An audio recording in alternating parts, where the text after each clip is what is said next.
Bottom of the hour, I'm Brooke Baldwin. All right, I'm going to throw a name at you. Lindsay Lohan. Go ahead. Fill in the blank. Train wreck, spoiled, out of control. Well, guess what? She is sick of those labels, so Lohan is trying to redefine herself, and she used perhaps the perfect forum for her career redemption, Oprah Winfrey. In a one-on-one interview just a couple days after leaving rehab, Lohan talked about everything from drinking, drugs, her parents, to this image. The rich and famous starlet in cuffs, in trouble yet again. Lohan sat there and told Oprah she wants to rebuild her career and rehabilitate her reputation, and she admitted she has used cocaine. I really hadn't done it. I really haven't done it more than 10 to 15 times. Of course, I said 3 or 4. I was terrified of being judged. So what is the truth? I've done it like 10 to 15 times. And Do you it's enjoy always, doing it? everything's come. Do you enjoy doing it? No, it never So why felt do you good do the it? next day. Why do you do it? Because it allowed me to drink more. I think that's why I did it. Well, then now there's this. Lindsay Lohan now works for Oprah's own network, putting together this 8-part documentary on her struggles with rehab. So I want to bring in Jawn Murray, the editor-in-chief of AlwaysAList.com. Jawn Murray, nice to see you. Let's listen to just her words. I'm sure you've seen the interview.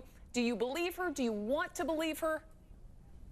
Well, Brooke, you know, I've seen all the interviews. You know, every time she went to court, every time she got out of jail, every time she went to a rehab, there was a major network interview. But this one seemed to be different. She seemed to be present. She seemed to be coherent. She seemed to be honest. There was a lot of accountability in this interview.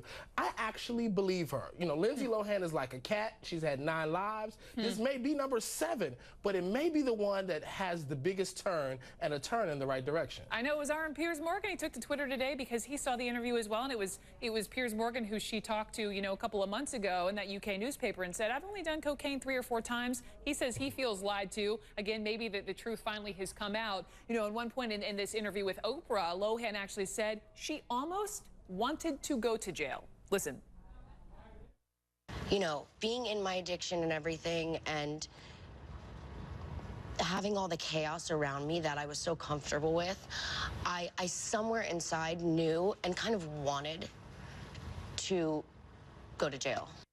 So here's the thing, Jawn, and we've talked about the Oprah effect, right? You go down, you bow down to the Oprah, almost the altar of Oprah Winfrey, and it's almost like a cleansing, and you have your reputation restored if Oprah deems everything okay. At the same time, you have to look at the fact that now Lindsay Lohan doing this part of this docu-series. So is it Oprah effect? Is it Oprah gain?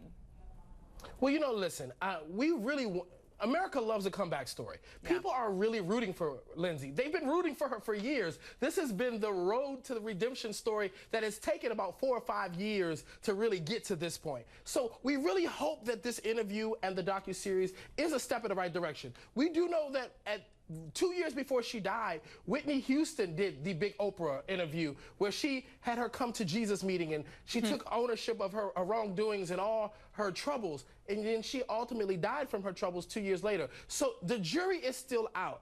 This is where Lindsay Lohan is in her life. She could either take the turn and become the Drew Barrymore of her generation, because Drew Barrymore had very similar beginnings, or she could become Dana Plato. And so we are hoping that she goes in the direction of Drew, and that this is the step in the right direction. Absolutely. The hope is there. Jawn Murray, thank you.